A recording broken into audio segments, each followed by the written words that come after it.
Assalamualaikum warahmatullahi wabarakatuh. Bismillahirrahmanirrahim. Alhamdulillahi wa kafa. Wassalatu wassalamu ala mustafa wa ala alihi wa sahbihi wa man wafa. Rabbi shrah li sadri wa yassir li amri wahlul 'uqdatam min lisani yafqahu qawli. Alhamdulillah, ini adalah pertemuan pertama pada mata kuliah pengantar pembelajaran bahasa asing. Pada pertemuan pertama ini kita akan membahas satu tema, yaitu bahasa ibu, bahasa kedua, bahasa nasional dan juga bahasa asing. Sebelum kepada pembahasan, kita pasti bertanya-tanya apa itu bahasa. Di sini saya akan menerangkan sedikit tentang pengertian bahasa. Bahasa adalah karakteristik khas, ciri khas manusiawi yang tidak dimiliki oleh makhluk lain. Bahasa menjadikan kita makhluk sosial yang bermasyarakat, karena dengan bahasa kita berkomunikasi dengan makhluk lain.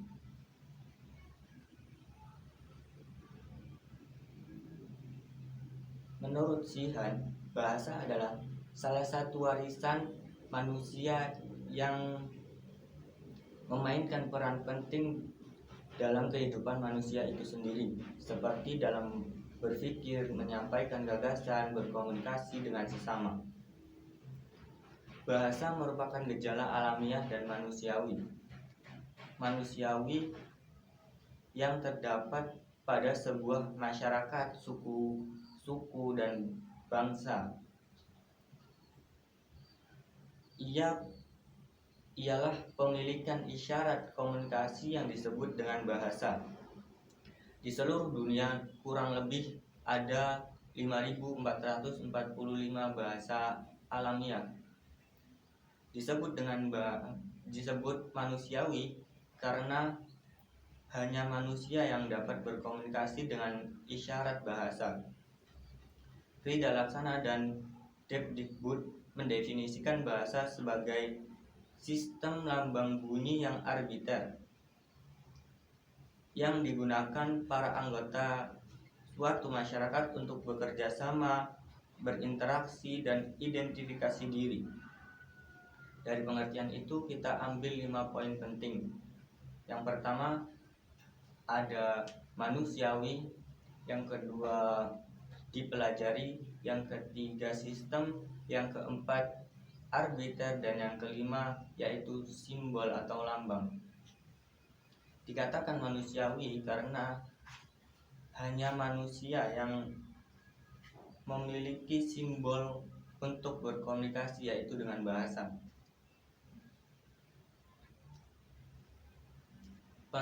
Penelitian pernah menerapkan bahasa kepada simpanse dan penelitian itu tidak sama dengan yang berkomunikasi dengan manusia. Kemudian yang kedua ada dipelajari. Maksudnya manusia tidak langsung menguasai bahasa dan mengutarakannya secara. Nah, dari sini muncul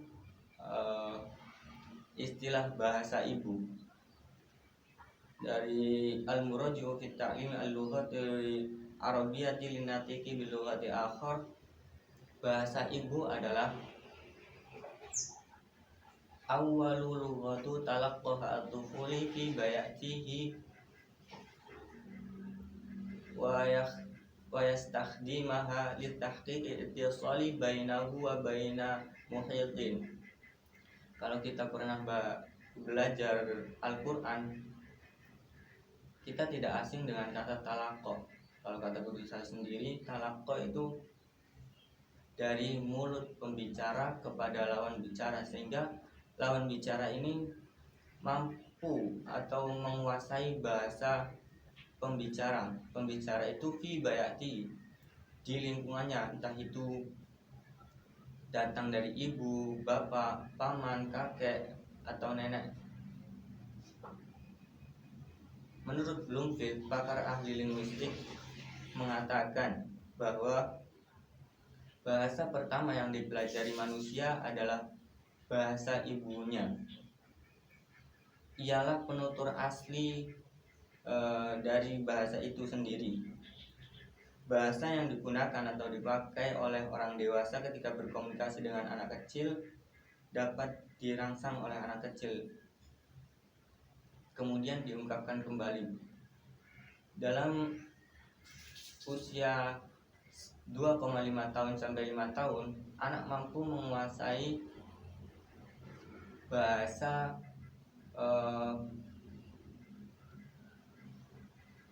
pokok orang dewasa. Menurut Owners,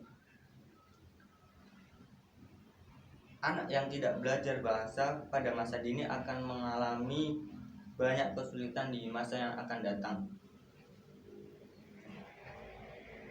Menurut Morgan and Weir, kurangnya keterampilan bahasa akan menimbulkan efek negatif. Yang kedua yaitu ada bahasa kedua.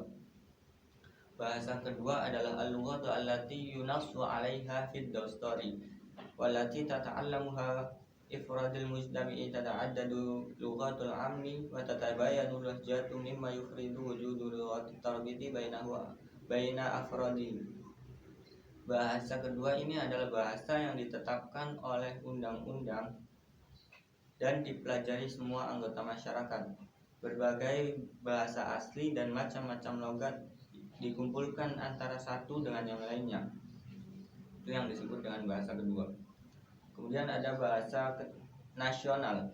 Bahasa nasional adalah allati yunassu 'alaiha aidan fid dasturi kalughati tukhatibur rasmi.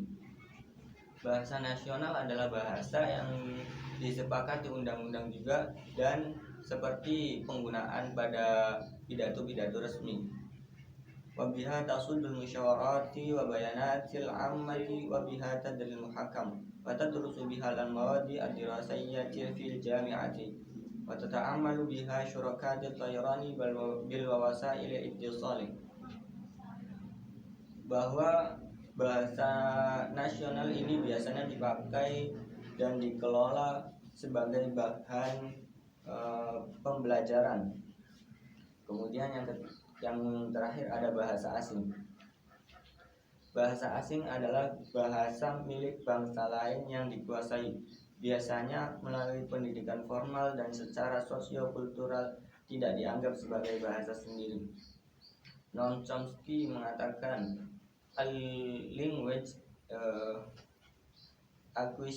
acquisition device. Manusia diberi potensi bahasa yang berpusat di otak kiri. Dengan kemampuan tersebut, manusia dapat menciptakan, berkreasi, dan juga belajar bahasa. Tentunya bahasa asing ini perlu kita pahami, terutama di era milenial sekarang, karena dengan bahasa asing merupakan kita bisa membuka pintu global, dunia global. Kita masuk ke dalam dunia global. Kemudian bahasa asing ini sebagai sarana untuk menyerap ilmu pengetahuan yang berkembang di negara-negara lain. Saya kira itu dari saya. Kalau misalkan ada banyak kesalahan, mohon diluruskan. Untuk lebih jelasnya saya sudah mencantumkan PowerPoint di bawah video di bawah ini. Assalamualaikum warahmatullahi wabarakatuh.